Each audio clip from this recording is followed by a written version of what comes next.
Hey, what's going on, everyone? I'm Vinny Costa, editor of Street Muscle Magazine and your host of the RodCAST, brought to you by Lucas Oil. What's going on, Greg? How are you, man? Hey, how you doing, Vinny? I'm good. I didn't say my usual tagline. Today, I'm joined by my co-host, Greg Costa, editor of Engine Labs That's and okay. the all-around tech guru. That's okay. Changes okay. Changes it. Sorry about that, man. No, it's okay. Changes. We need to do changes. We need to embrace change. Like, I need to stop being such an old man.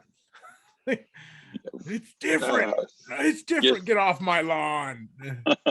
I'm in Arizona. I don't have a lawn. So, do you have rocks? What do you have? Yeah, I have a rock front yard and dirt backyard. It's got rocks, but it's not. We're losing the battle. Yeah, they're not decorative rocks. Yeah. They're just natural rocks. Yes, exactly. I've got my nice gravel path, but other than that, it's well. If it makes you feel any better, we have rocks in California too, or at least where I'm at, my house. We got rocks, but at least our rocks aren't painted green, right? Like that's just a level of weird that I don't want to get into. A bunch of my neighbors recently just did turf. They changed their lawns to turf. Our neighbor did. She just put in. Well, her husband put in before he passed away, but he did all like turf, and he did it in a really cool way. He went to the home show and basically took all their leftovers and made one. And you can't even tell. Like, it's amazing. But the turf is awesome. Like, if I could, that stuff's so expensive though. Yeah, it's so expensive, but it looks sharp. It doesn't look bad. I like it, actually. It does. We have a little sitting area that Jamie did with turf in the backyard. I didn't think I was gonna like it because I don't really sit outside, right? But she got it finished and it was pretty cool. I gotta admit. I wonder what it feels like when you walk on it. What does it feel like? Does it feel like this grass? Stuff? Yeah, she got the good stuff for the little patch, and it feels like grass. My dogs say it feels like grass, judging by what they leave for me there. They have a whole backyard and they choose that. But no, it's the new stuff, like the good stuff is. I wonder how long it lasts too. It has to be like some type of like UV protection or something. Yeah, I mean, it's the space age plastic. I don't know. I mean, it's gonna last forever, right? It's not biodegradable. No, it'll last a long time, but I mean like fading and stuff, you know? Yeah. I mean, what's a can of spray paint cost? It's not like anodization, or it's gonna like turn purple. Or what color does purple or brown green? Or like what would green turn into? What would green anodization turn into? Yellow, I think, probably, huh? Probably, because I'd guess the blue would probably be the first to go, right? Yeah. So I don't know. Well, hey, listen, in the spirit of change, we're talking about blue, so yeah, if we can bring this full circle, blue change. Today we're going to have a new guest on, and he's a new member of our editorial team here at Power Automedia. His name is James Elkins. He's the new editor of Ford Muscle, the sister magazine to Street Muscle, and he's a real cool guy. He's got some cool changes in the works for the title and just some of his projects and things like that.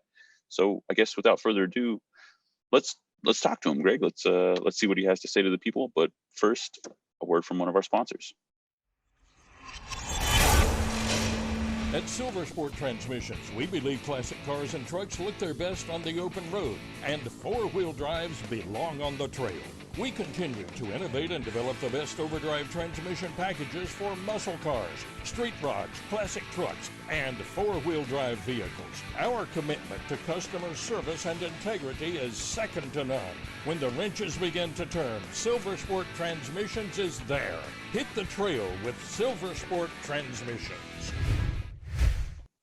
Welcome, James Elkins. How are you, man? Good. How are you? Good, dude. Good. Thank you for joining us. We really appreciate it. As part of the editorial staff, you are officially welcome on the show, and we're happy to have you. Thank you. Yeah. Anytime we get to up the Ford brethren, it's a good day. Yeah, I think there are like just as many Ford heads in the editorial department now as there are GM. Mopar aficionados still have some catching up to do, because I think it's just Randy. Yeah, well, I was wondering if you were where you were gonna group him, because he does a Chevy magazine, but he's a Mopar guy at heart. Dude, Randy's just knowledgeable across the board. He's just he's been doing this for long enough that he knows all the domestic makes. But as we all know, he's a Mopar guy. Yeah, so it's cool to have another person to talk Fords with, because I know Greg, he's crazy about Ford stuff, and I too appreciate the blue oval crowd. So I guess let's just allow you to introduce yourself, and you can tell the people at home what you do here at Power Automedia, and then we can get into your own personal background that brought you here. Okay. My name is James Elkins. I was born and raised in Central Texas, just outside of San Antonio. Father had various vehicles, from jet boats to automobiles to drag cars, everything in between. Lots of blue oval thrown in there. He had a 91 Mustang, which is really fun because you could put a little place card behind the third brake light on the interior and really piss him off. And so that was always fun growing up in the backseat of that car. Yeah, grew up in a Ford family and kind of merged my way into that as well. Very cool, man. So now you're running Ford Muscle, which is the sister title kind of to Street Muscle. It's one that I really appreciate. When we talk about Ford Muscle, for those of our listeners and viewers at home who are maybe not as familiar with that title, clearly it's a Ford title. But when you say that, what does that entail? Is it specific makes or years, or how does that work? With Ford Muscle, we're trying to do more. The brand has kind of been aimed more. Before I got on, it was a lot of S550 stuff. There wasn't a lot of variety. So we prided ourselves on saying we were Fox body, SM95, S197, S550, and a couple, classics sprinkled in there. Yet most of the coverage we were providing were brand new vehicles. And most of our builds were also S550 builds. And so with me coming in, I wanted to kind of showcase all of them and really exhibit what blue oval was about, with not only Mustangs, but any of the classics, even the modern stuff, even the SUVs. They've all got kind of a niche market, but we're trying to focus on Fox body and on, and then of course sprinkle in, a 66 fastback, for instance. So for sure, that's kind of where our drive is at. Is just making sure we have variety and amount of coverage, not only for drag, but for autocross, land speed, drifting. That's happened this last weekend. There's all kinds of different sectors where Ford power can be used, and we need to showcase that. For sure, man. Ford is really good at those oddball cars that people forget, but are totally cool because they shared a power plant with, let's say, a Fox body Mustang, or what have you. Greg knows all about that. He's building kind of one of those oddball engines right now. It's not that oddball. Well, what it came out of was, oh yeah, right? because it came out of the Thunderbird. Yep, exactly. And the Thunderbird has the Cobra cam, even though the Cobra actually has the Thunderbird cam. But I'm not going to get into that because we could talk about that for quite a while. But yeah, but you had the Escorts, and Ford is beloved by a lot of different groups of motorsport, which is really cool. Yes, definitely. So, you yourself actually have had various projects, but the one that you have now is I don't want to say it's an oddball, but it's you don't see as many of them. Can you tell us a little bit about that? So I went looking for a stock Ford Lightning, and I failed miserably. I ended up with a 418 dark block, trick flow heads with the Vortec YSI supercharger on it, built E4OD transmission, pretty much a full drag setup while still having creature comfort. Still has AC, heat, the nice seats, the 2 bumper, really a clean setup, but overall not what I was looking for. And that project's kind of morphing a little bit here and there. We're going to see what we do with it. But right now it's a small block Ford that was built in 04 by JMS and then destroyed internally by the 3rd and 4th owner. And now I'm the 5th owner fixing all of that. Now that's a 1st gen Lightning, right? That's the square. Yeah, square body. I don't want to get technical because people get all pissy about the terminology, but I call it OBS, old body style Ford, but a lot of the 80s Ford guys want to declare that their market. I don't care. Yeah, it's the square boxy. What's the bullnose Ford? Is that technically a? That's early 80s to mid 80s. That kind of, they're going to hate me for saying this, but that kind of merges together between bullnose and it's all the bigger trucks. My focus has always been on the performance side of the trucks, not so much a big 4-door dually from the 80s. I got you. there's a huge market for that. At the event, there was about 4 or 5 of them there on Alcoas and full built motor running like a 460 big block with an 88 millimeter turbo. So it's definitely a pretty cool little genre. I've just always focused more on either the performance cars or, single cabs. Yeah, I mean, obviously the Lightning has like a storied history. People love them. They're sick, right? Especially like the second gen, but those first gens are really cool. But I really like that body style. And when I was at the Street Machine Nationals earlier this year in St. Paul, I saw a bunch of those OBS Fords and OBS Chevys lifted like on super swampers, like the big bull bars, like the roll bar in the bed. And I was there for it, dude. I love those trucks. They remind me of every 80s action movie. They're so good. Yeah, definitely.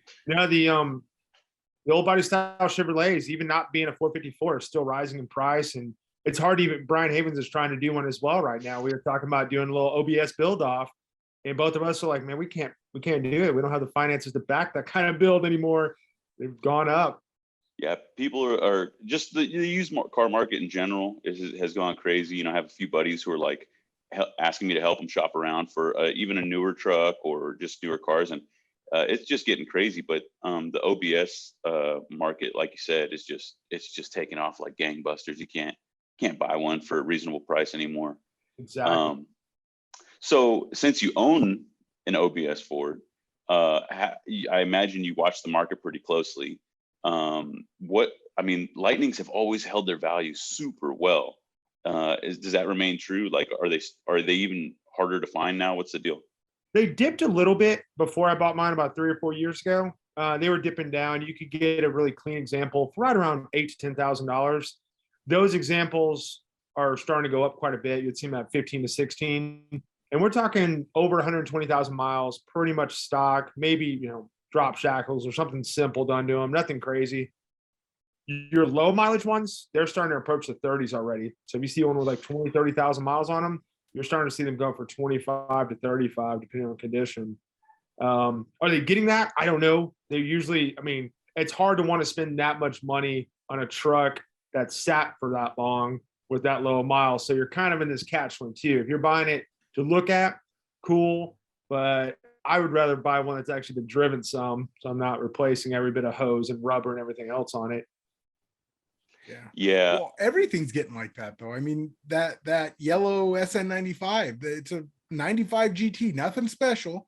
Other than the fact that it was low miles, but I still have my doubts. But the fact the bidding went over $7,000 and didn't break the reserve. Dude, the market is nuts right now. That's crazy. Like that was a $3,000 car for like a long time. Mm-hmm. And I would have even said 3,500 because the paint was nice. But now 70. It was actually like 7605, I think was the final bid, and that didn't break reserve.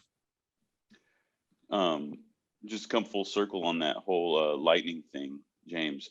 How do you feel, being a Lightning owner from like the I guess that model going from like the OG muscle truck from like the mid 2000s, like the 0304. It had like 400 horsepower in the truck. Like no one else was doing that to now, like, it's going electric. How does that make you feel? Ooh, that's a hard loaded question. Damn, let me break this down a little bit to start with. One thing about these trucks I'm struggling with before we get too far into what you said. One thing I'm struggling about with these trucks is they're starting to become more collector items than actual used items. So you're starting to see, anybody wanting to actually enjoy the truck not doing as much as just show and shine and clean them up. So you're starting to see a lot less racers. In MRA World Finders, I think there was like 5 or 6 Lightnings racing versus in the years past, there'd be 15 to 20. So you're starting to see less of that. You're starting to see more of the restores and rebuilds, just like you're starting to see Fox body on a rotisserie. Nobody ever dreamed to see a Fox body on a rotisserie getting so done. Here we are. And I think touching back on your point, even the new Coyote trucks, the A10 Coyotes, 18s and up, they're crazy fast. They're very easy to modify. They're crazy fast. And stock for stock, it definitely gives the second gen Lightning a run for its money. And then now you have the electric truck, which Ford has done a fantastic job of sneaking that in and also catered to the right market. it's not for most citizens. It's better for a business. It's better for what it's meant to be doing around town. I mean, I wish they didn't use that name, even though it makes more sense for an electric vehicle to be called the Lightning than a gas vehicle. Here we are. So it's exciting times as long as we can still retain the purchase choice I want. If I want a gas vehicle, I can buy one. If I want to buy an electric one, I can buy one. I don't like being pushed into a corner to buy a certain product. And Ford's keeping up by making us have all the availability. Well, and I don't want to be too presumptuous, but like Ford hasn't been shy about, pushing their performance, like 6-cylinder, like in the Raptor, and Terrible, by the way.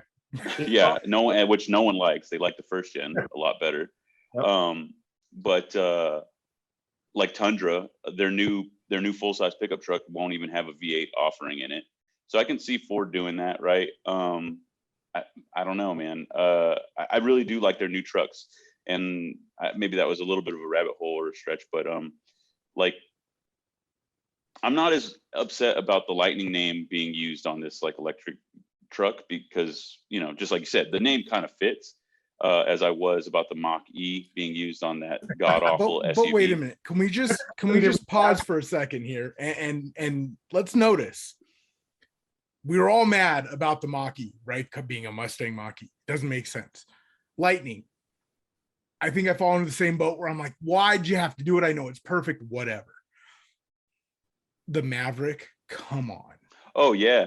So I know we know that Ford is that. Playing fast and loose with names. So at this point, nothing is sacred. There are no sacred cows. Yeah, they don't give a shit, dude. They don't care about. They're treading all over like they're like they're faithful. Like, and I don't care. Like, I like Mavericks. Don't get me wrong. I have both of them. Like, I know you make fun of me because I don't. It is the Mustang. But it was a car. Now you're calling a truck a car name. Like, cats are gonna marry dogs. I mean, come on, Top Gun is pretty good. I'm just saying. Like, and that's the thing. I don't hate the Maverick. The new Maverick is a vehicle. Like, price range, ability to do most things that we need a truck to do. Not all of us are going a 50-foot race trailer. So that truck does make a lot of sense. Throw bikes in the back and still very capable. And it's right under 30,000, if I'm not mistaken. It started at 19. Yeah, that's wild. For a brand new model truck for like between 20 and 30 grand, that's unheard of. No one else is doing that. Yep. Yeah. You're right. The name, all-wheel drive. The Ranger kind of was already taken. So I guess they just ran out of names to go with. That could have called it a Ranchero. That would have been a good one, but that would have actually been a better one probably. But I mean, yeah, because you're like, oh well, Pinto. It's not really a Ute, but yeah, I don't know. I mean, I think that I don't even want to put this into the universe, but I can see another beloved car name being taken by the electrified Ford. What's that? Do I have to say it? Like, I don't want to put it in the world, but already here. We're waiting now. The Thunderbolt. They made it. What's the Thunderbolt? Are you talking about the Ranger? No, it was the Fairlane. It was the drag pack. Fairlane? Yeah, okay. Yeah. I think I know what you're talking about. It was a short-lived. It was a very specialty model, but I know it's coming. There are no sacred cows at Ford, I don't think. No, they're focused on the future. I respect it. It's whatever, like I can't. They're gonna do what they're gonna do, and they're gonna sell a crap load of those Mach-Es. They're gonna sell so many of those Lightning trucks. They don't give a shit, Yeah. So naming is fast and loose, and the rules don't matter. like whose line is it anyway? In the spirit of transitions and moving forward and all that, James, I know you have some interesting ideas on you alluded to it earlier on your own project. You say you're not exactly sure which direction you guys are going, but Ford Muscle itself really runs the gamut. So what do you foresee in the future for the title? For the title, it's a fun one. I want to start focusing more on a lot of the motors they've created. Me and Greg have talked about the new 7.3, not the Godzilla, but the Megazilla they're coming out with. It's super rare right now. There's probably 5 or 6 that I know of that are actually doing that build. So focus on those motor swaps and just kind of humanizing the company. Let people understand that we're about that life. We're not just writing about it, but we're actually about it. And building these projects and making these things happen. From motor builds to shop builds to editorial how-tos, everything like that. A lot of videography I would like to introduce as well. So just an all around, how do you like your medium? Okay, you like it via video? We got you covered. You like to read? Cool. You like how-tos? Just kind of covering our bases. Very cool, man. Well, that's our bread and butter. That's what we do here. I think the Ford audience, they've already started to respond since your stewardship. So you're doing a great job, man. We really appreciate you. Thank you. You just got back from like one of the premier Ford shows in the country. What can you tell us about that? Saturday was crazy. It was a really, really good event. Bowling Green puts on a great host city for these things, and Beach Bend Raceway Park was fantastic. It's big enough to house this, not LSX Fest big enough, thankfully. So I was able to pull people away, do some photo shoots, but it's not like you're walking Circuit of the Americas where it's a 4-mile hike. So we lucked out. We got golf carts. I was able to actually get a lot of content during Thursday, Friday, and then Saturday was our big day. Everything was there. I mean, at Capri's, you had Motor Swap anything. Really, really good crowd. They told me not to focus on Mustang, which is very difficult to do because the other 7 cars that were in attendance, it's like, man, come on, guys. That is your market is Mustangs here, and be proud of it. But NMRA put on a fantastic event. We lost today. Sunday was a rain out, and they knew it, so they had to get the World Finals done. So that drag strip pretty much never saw downtime the entire time we were there. So lots of good testing tune and lots of good runs. And then the drift cars were fantastic. Even the Ultra 4 buggies were doing donuts out there on the drift track. We should let the viewers at home know that you're talking about Holly's Ford Fest. Yes, intergalactic. Exactly. So that capped off their like 3-part series of car shows out at Beach Bend. The first was LS Fest East, and then the second was Mo Party, which I was in attendance. Brian Havens was at LS Fest, and you, of course, were at the Intergalactic Ford Fest. So they really have they've got it sewn up, man. Holly knows what they're doing. They're putting on some great events. Each one has like really unique and fun stuff going on. Like they did a General Lee jump at Mo Party when I was there.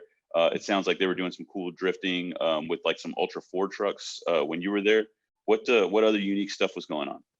Bigfoot was there. Cool. Yeah. So not the original all blue one that I was hoping to be there, my little childhood hero, but one of the more modern Bigfoots was there. And then they were jumping him. They were jumping the Ultra 4 buggies. So they had a full off-road track set up just on the back side of the drag strip. It's hard to explain, but when you're coming in, there's a big field by the main entrance and the racer's entrance.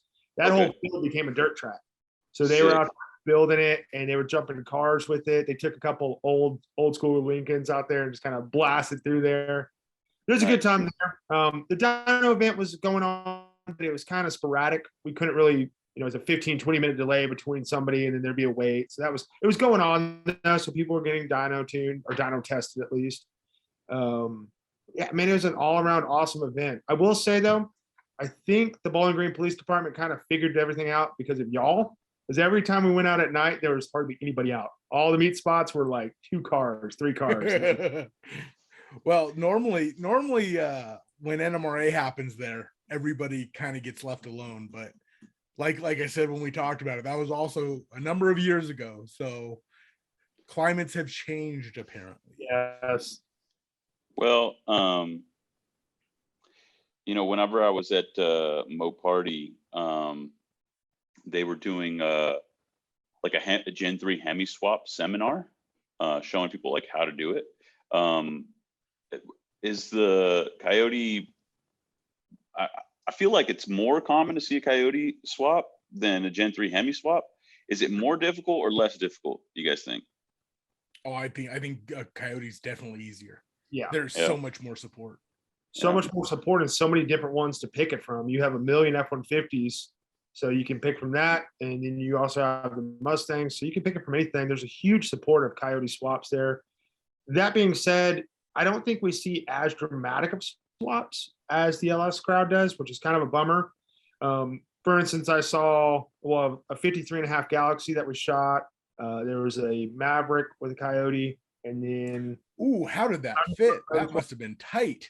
yeah, it was pretty nice. It was done right though, so it was a very tight fit. There was quite a few cars there that were swapped over to Coyote. There's actually a modular Fox body too, which kind of threw me off altogether. You were But cutting out just a little bit there, James. You said there was quite a few what now? there's quite a few Coyote swapped cars. I'd say about 10 to 15 Coyote swap cars, but they weren't anything crazy. Like you don't see T buckets with a Coyote motor swapped or any of these crazy. What kind of stuff are we talking? What was the most exciting one that you saw? Most exciting was that Galaxy. There's also a 53. I believe I'm going off my memory here. F100. Like a shoebox? Oh, yeah, an F100. Cool. Yeah. There's another later F100 out there as well with it. So there's a couple trucks and then quite a few Fox bodies that were Coyote swapped. Thunderbird, Coyote swapped Thunderbird was neat, 88.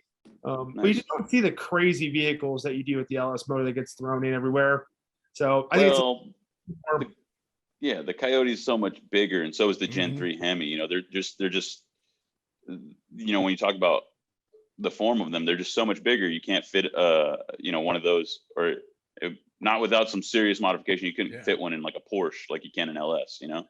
yeah, Well, definitely speaking of things not fitting, Rob bought a 72 midget. And the first thing I did was think if I could LS swap it, and I think it might be a little bit too tiny. So No, I mean, you could definitely do it for sure. I don't know. Sawzall. Yeah. But yeah, JB Weld works wonders, dude. You'd be fine.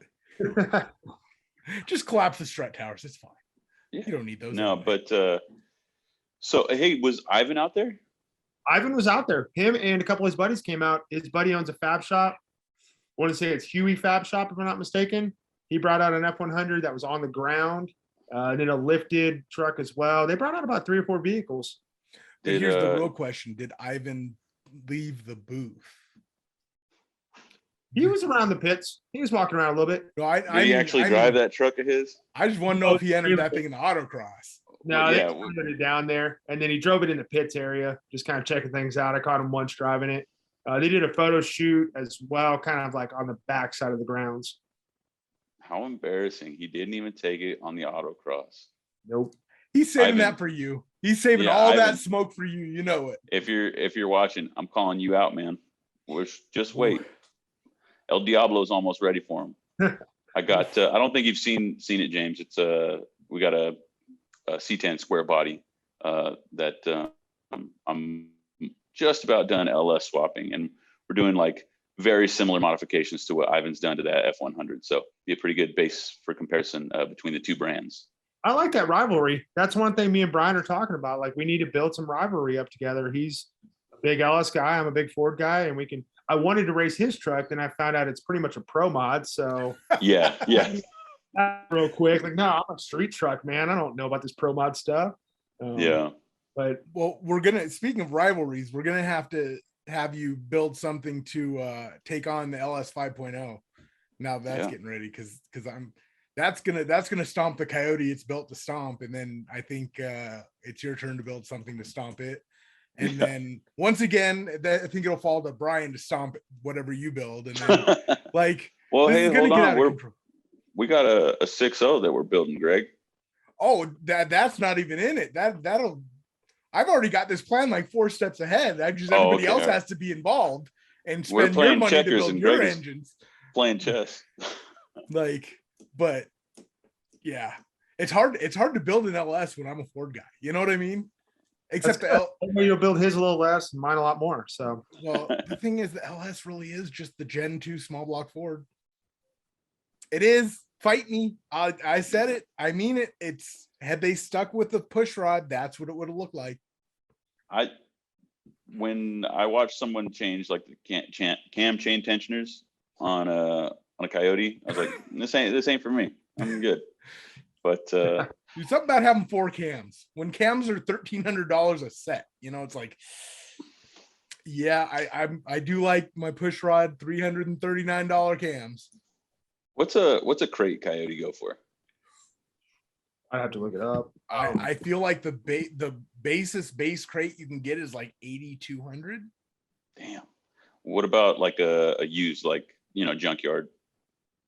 truck engine. 1,500, 1,000 maybe if it's real bad. Oh, that's not bad. No, not bad at all. And then, I mean, it's not a Gen 3 Hemi, but Yeah, but I mean, it's comparable to a 6.0 or to a 6.0 LS. You're gonna pay $1,500 for one of those. now. Yeah, I mean, Yeah, it's not a few years ago when you can get one for $500. Yeah. I mean, plus because they're becoming more prevalent, they're becoming more common in lower end junkyards. And anybody that doesn't know, there are definitely low and high end junkyards. For sure. Junkyard is not a junkyard. How far back do they go now? 2011. They were in the trucks and the Mustangs. Yep. Yeah, so that's a pretty good amount of time to have a lot of 10 years. I mean, cars and trucks and junkyards for you to pull them out of. Yeah. Especially when you're getting a high quality transmission like a 6R or 10R. That's phenomenal transmission. So you like a little bit better than the 4L60, huh? A little bit. Well, James, another thing that I wanted to talk to you about was like your personal history outside of the automotive subculture. I know like the shirt you're wearing right now is a motorcycle t-shirt. And you used to work in that industry, which is a little bit of a departure from what we do, but also kind of related. What can you tell us about that? Yeah, so I actually have been riding motorcycles since I was about 12 or 13 on the street. I had a DR400, 1980 DR400, and I would blast around town on that one and had street tires on it. It was just a fun little hooligan bike for my age. And then he moved up onto street bikes when I was 15. Rode a 900RR as my first bike, which is way too much power for any 15, 16-year-old kid. Then I got a ZX6R throughout college, and then started working at a motorcycle shop and didn't need to buy bikes anymore. I spent 11 years in the dealership environment, so I was able to ride the newest bike, anything. We had about 10, 12 different brands underneath us. And through that, I used it as my creative outlet. I started writing about them. I started a YouTube channel to kind of get a feel for how to work a camera, how to be in front of a camera, how to edit, how to write script, and so forth, just as a learning experience. And I had a blast doing that as well. So it was just one of those occupations that I love the subject matter. Sales, it's sales. I mean, I like talking to people, but when it comes down to like the mind games of trying to sell a bike, I'm not that guy. I'd rather just be honest up front, frank. If they think they know what they're looking for, I'll guide them to that. If they need a little help with it, cool. But I always stayed within, mostly technical stuff and specs and customer support, phone calls, products, stuff like that. Very cool, man. Motorcycling is something that I'm also very passionate about. I've been doing it for many years. And so when I found out that that's what you did before this, I was pretty stoked. And you and I quickly started talking about bikes. So I'm interested to like know how working in that industry in that capacity even has related to what you've done here so far. I know that you mentioned it briefly when you're saying, you started your YouTube channel, you were doing things kind of like we're doing right now. But as far as like, the technical aspect and then, working in sales, knowing like the features and benefits of an item or a product to now doing what we do here, have you noticed any correlation there or I think you know what kind of train of thought I'm on? Definitely, for sure. Product knowledge is key. I mean, you can't write about a product without knowing about it. Otherwise, your readership will know immediately. Like they're going to know more than you, which is never a good case. So having that product knowledge, learning about it, and also understanding how this is a solution to a problem that they may or may not have yet is a great thing to do. So like, for example, motorcycle maintenance kits. Do they need it right now? No, but knowing what's in that kit and what it will help them in the long run, it's good to know. It's good to have that knowledge.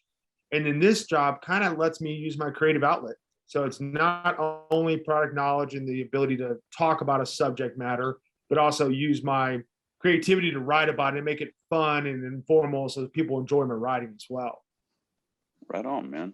What if you were to say, your favorite type of article to do or read would be, whether it's like tech or a feature, what's your favorite thing to do? I love features with a lot of history behind them.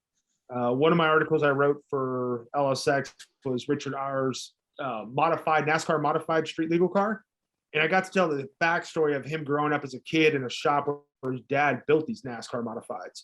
And he always had his eyes on this one that hung from the rafters. And so he's like, I want that to be my street legal car one day. And he's about my age now. He's in his upper 30s.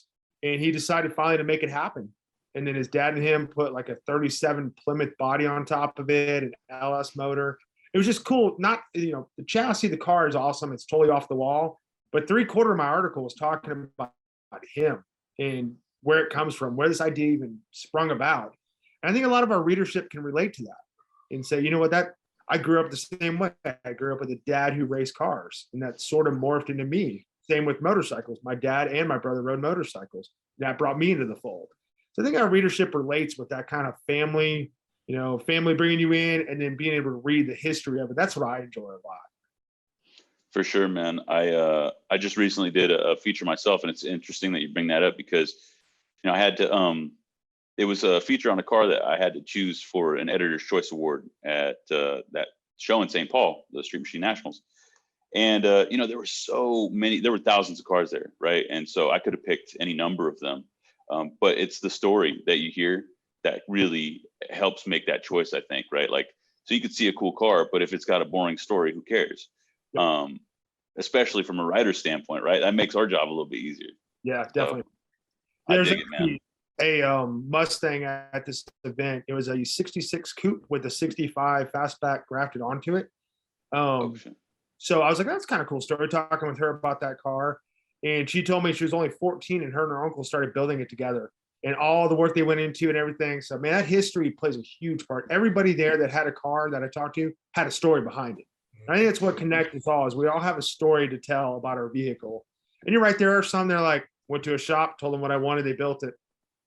And you're like, how do I write about this? Like, name, I guess let's start from there. But people enjoy entertainment, and that's what part of our job is, to entertain. And people like to be entertained and read a story that isn't just a spec sheet.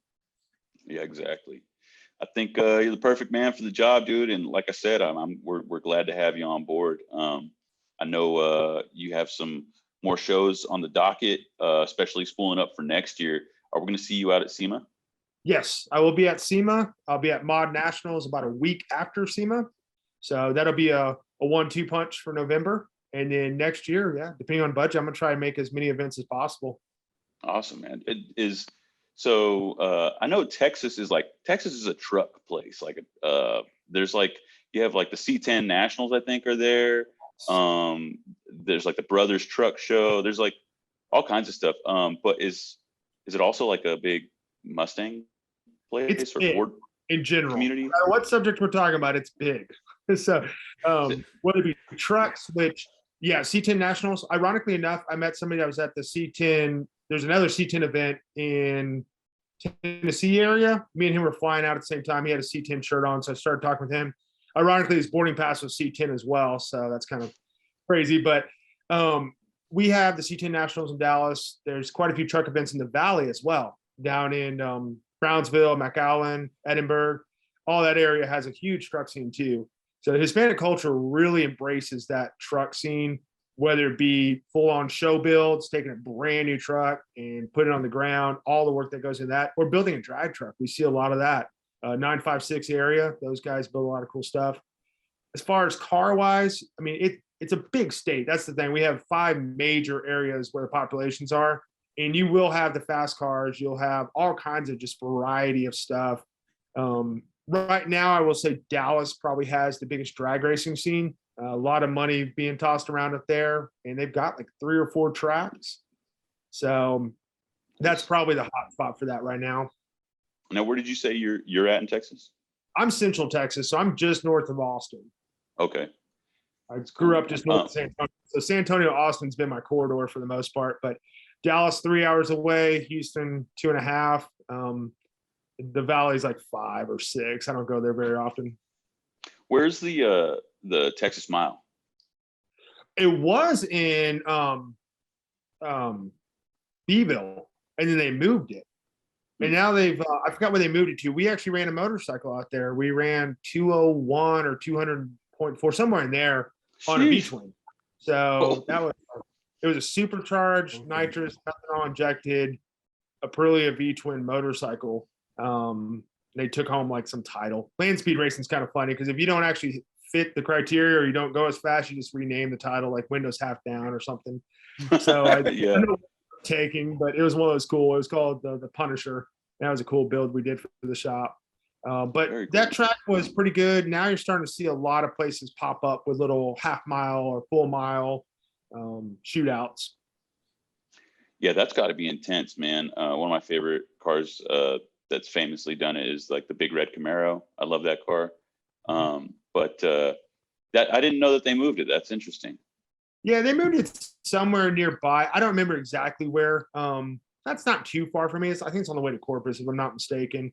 But it was there, and then there's something happened a couple years back, so they moved it. They think they were trying to move it back because I think most of the residents in Beeville were like, "Hey, that was a lot of."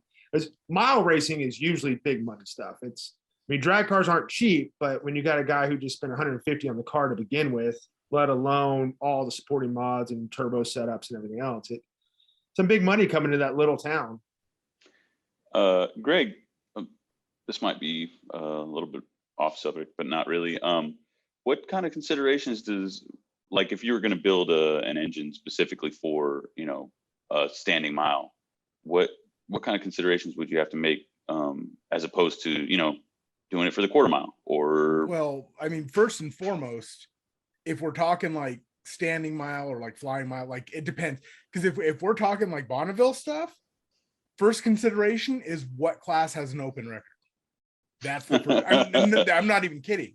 Like they have so many different. It's like if there's an open record, that's where we go. No, just things that are higher EGTs. So something that maybe wouldn't typically have an in-canal exhaust valve will have an in-canal exhaust valve. Stuff because you're under load for a lot longer. Right.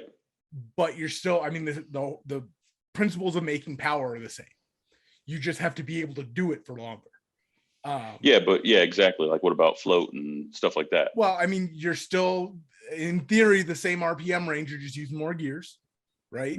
Or you've messed with your rear gear, so you're still within that spec. An operational range, but valve float, probably something a little, your springs, things that last for a quarter mile may not last for a full mile. So basically just endurance, I guess. And I hate to use the word endurance because when I think endurance, I think, lap after lap after lap. But are you building a time bomb? Because if so, it only has to last, a mile pass. Well, we know that some people do, that kind of stuff. It wouldn't be totally different, especially if you weren't already on the edge. But if you're already on the edge, then maybe just putting in a little more reliability for it. Interesting. Sorry, that was just for my own volition. I was curious. Yeah, going back to what I said, I want to correct it. It was in Goliad first, and then it moved to Beeville. And then Beeville stopped because of COVID. So we're waiting for them to come back to Beeville, we hope. But Goliad was a town that was very frustrated because tiny town with a lot of money coming through. And then Beeville picked it up after the Navy purchased out the old Goliad airport. Interesting, man. I looked that up. I don't remember that back. James, I really look forward to spending some time with you once we're out at SEMA, because I'll be out there too. It's been cool having you around the office virtually, but it'll be nice to put a handshake to that meeting. Yes, sir. We really appreciate your time, man. As we wrap things up, I want to give you an opportunity to kind of just shout out anything that you have coming up on Ford Muscle that people should keep an eye out for, and just give you the floor. Okay. I don't want to give you my full rundown, so I don't want to give away the whole on there, but there's some really cool stuff coming up from Whipple. I've done some interviews with some Gen 5 3.0 guys who are knocking down records. I've got a lot of event, not coverage, but my top picks from the recent event at Beach Bend Raceway. So that's going to be a fun one. Past that, I've got some more features coming up, a lot of record breakers that I want to touch on. EcoBoost cars, a couple random ones thrown in there. These 4-cylinders are making really good power now. Thankfully, they can use a Mustang chassis, so they get a lot of ease of workmanship on building them up. But yeah, I hope I provide something that people enjoy reading and isn't a spec sheet and it isn't just a straight up ad, but something we can find solution to problems and entertain ourselves with. That's awesome, man. I think you're the right man for the job. I can't wait to read that stuff. Before we let him go, Greg, do you have anything for James that you'd like to ask or anything like that? Nope, because a lot of the stuff James and I have talked about, we can't talk about here. So that's all I'm going to say about that. Right on, man. Well, top secret stuff. I know you're always cooking something up, Greg. James, thanks again, brother. We really appreciate it. Yeah, thanks for having me. Definitely, man. We'll see you soon.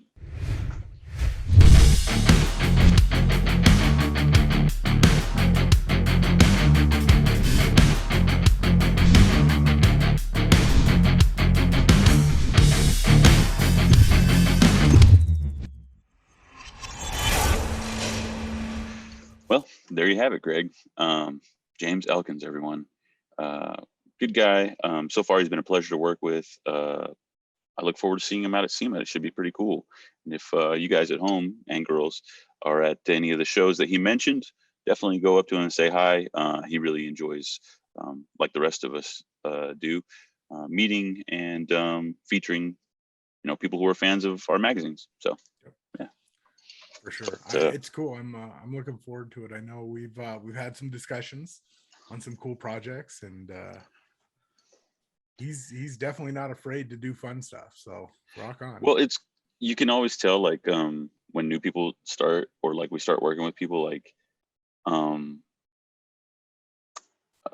we have a pretty good vetting process already, like in place, like, the hiring process. But there's definitely a type, right, that we all work with. Like, we're car people, car and truck people. And so I think anybody that they would hire to fill that role, we would get along with, because, we're going to have stuff to talk about. Like, we dig cars, they dig cars. And so it just happens to be that, James is here, and we got a new friend to play with. I like the way you put that. Yeah. It's funny because he came on board right after our big state of the company deal where everybody came in, and I feel bad for him because it's like his first week in the office. We're all coming off of our trip to California and talking and all the inside jokes and stuff, and it's like the poor guy, it's like, wow, that was a bad time to come on, right? No, he'll have plenty of time to make his own stories. But we got some new blood here in the editorial department. Him and some new blood in the off-road arena. I think we haven't had Mike on the show yet, but his name's Mike Anderson, and he's the editor of Off-Road Extreme. He's new as well, and I've spent some time with him because I like trucks and off-roading and stuff. And so, like I said, same thing. Like, you instantly have something to talk about and bond over, and so just new friends, which is cool.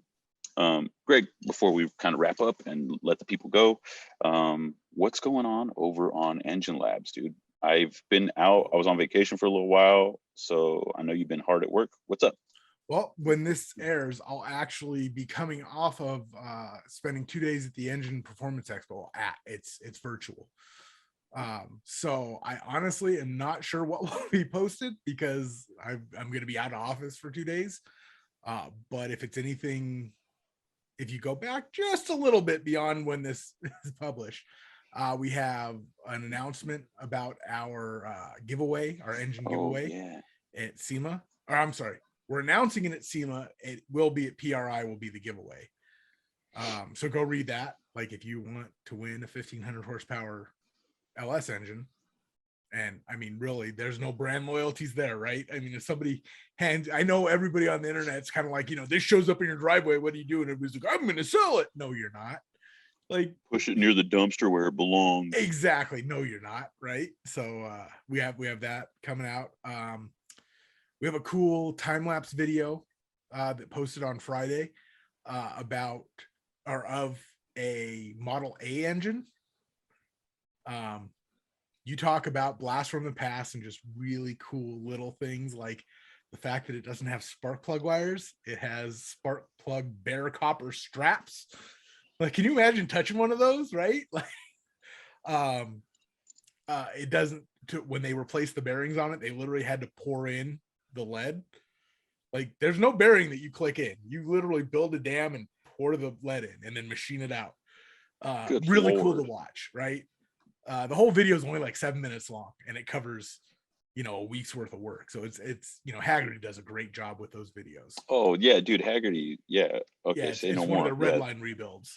Yeah, And that's then cool. and then this will be a little bit old by the time this airs, but we just posted the final dyno article of the Proline Red engine with the Pro Charger.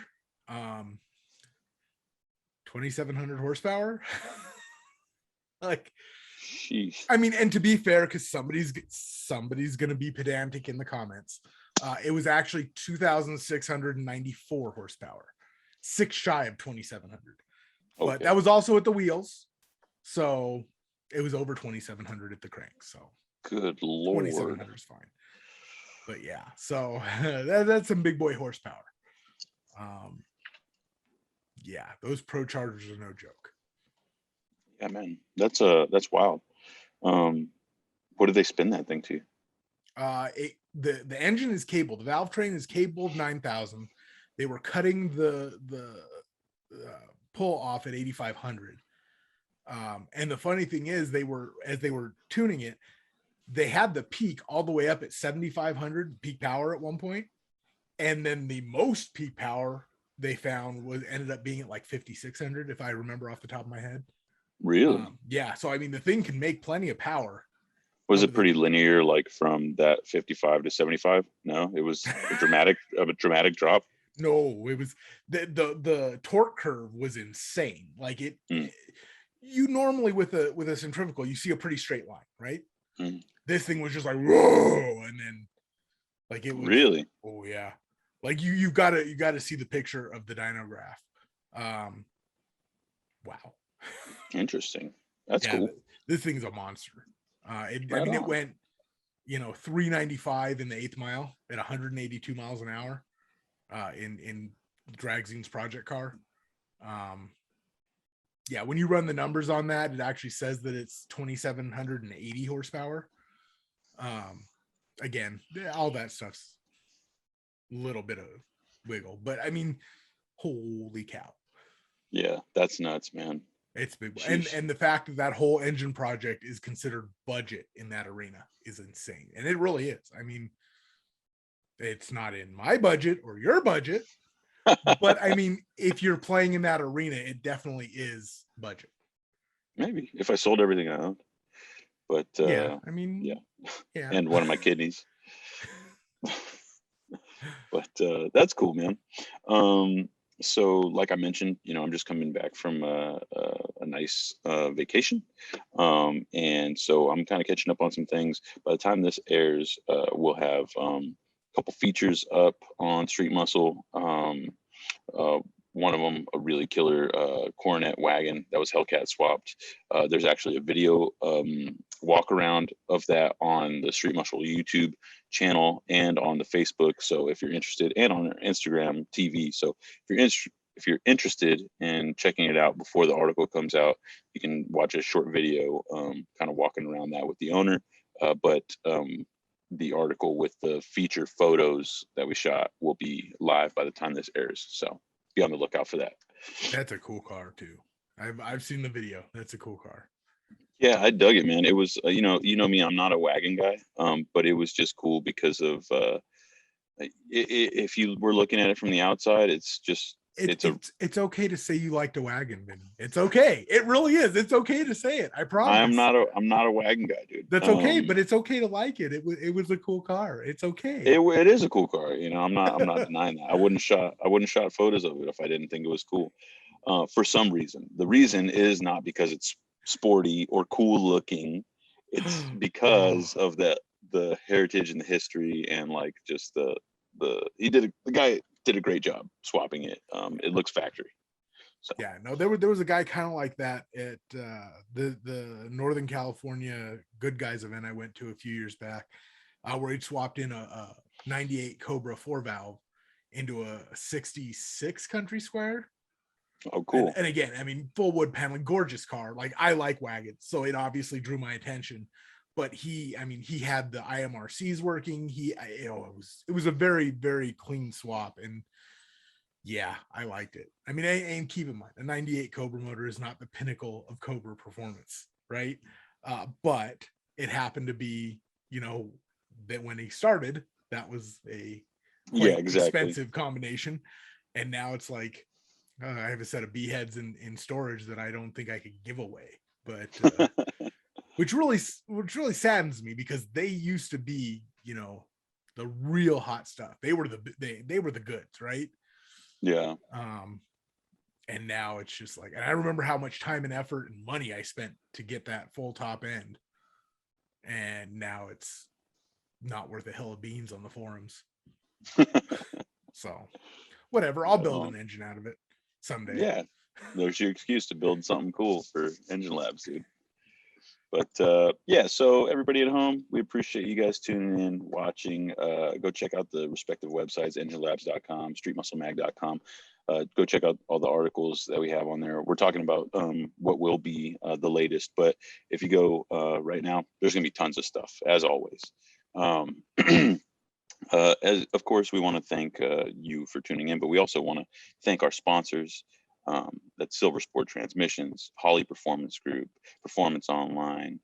Greg helped me out here. We have so many. We got Pro Charger, and I swear I know all of them off the top of my head. You're killing me, because everything I remember is the ones you just said. We also got Lucas Oil, of course, Optimum Batteries, Liqui Moly, and Performance Distributors. Those were the other ones that I forgot. Sorry, guys. But yeah, go check out their websites if you're in the mood for purchasing some great products for your next build or your latest build. Of course, they make the best stuff in the industry. So we're happy to have them as our sponsors. As always, tune in next week, noon Pacific time. We're always cranking out new episodes. So again, we appreciate you guys tuning in and staying loyal. Greg, with no further ado, you have anything for the people? Nope, that does it. All right, man. Well, I'll see you next week. All right.